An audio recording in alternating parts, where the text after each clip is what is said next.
సమాలోచనకు స్వాగతం.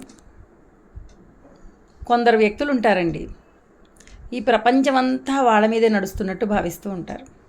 వాళ్ళు లేకపోతే ఈ ప్రపంచమే ఆగిపోతుంది అనుకుంటారు.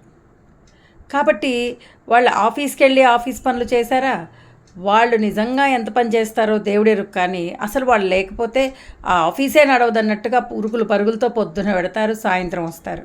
ఈ మధ్యలో వాళ్ళు చీమంత పని చేసి కొండంత పని చేసినంత బిల్డప్ ఇస్తూ ఉంటారు.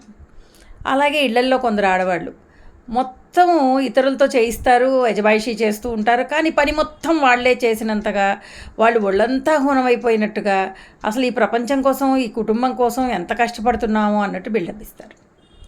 వీళ్ళని ఏమన్నాలంటారు?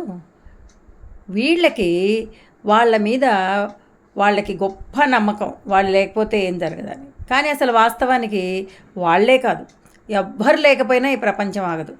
ఒక్కటి గుర్తుంచుకోండి, మీరు ఎంత పని చేసినా సరే, నిజంగా మీ వల్ల ఒక సంస్థ అద్భుతంగా నడుస్తున్నా సరే, మీరు లేనప్పుడు మీ ప్లేస్లో వేరే వాళ్ళు వచ్చేస్తారు.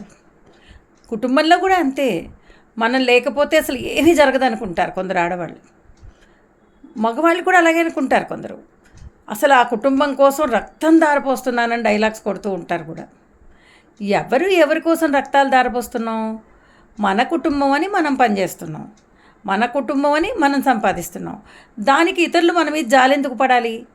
అసలు మన మీద మనం జాలెందుకు పడాలి? ఇవన్నీ రెసిప్రోకల్ రిలేషన్స్ కదా. అలా ఆలోచించినప్పుడు మనకు అసలు మన మీద జాలి కలగదు. సెల్ఫ్ పిటీ ఒకటి, మనల్ని మనం తెగ బూస్టప్ చేసుకోవటం ఒకటి, ఇవి రెండు దురలవాట్లే. కాబట్టి ఈ ప్రపంచంలో మనం ఒక అణువు, పరమాణువు.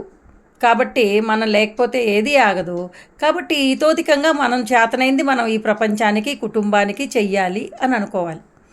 అంతే తప్ప మనం లేకపోతే ఏం జరగదు, మనం లేకపోతే అసలు మొత్తం నాశనం అయిపోతుంది, కొంప నాశనం అయిపోతుంది, అక్కడ ఆఫీస్ నాశనం అయిపోతుంది, అసలు ప్రపంచమే ఆగిపోతుంది. ఇలాంటి ఆలోచనలు దయచేసి చేయమాకండి. చక్కగా మీ జీవితం మీరు జీవించండి, అందరితో సంతోషంగా ఉండండి.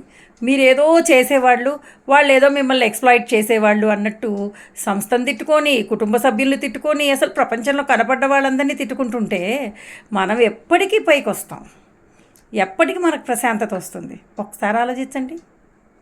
By for now.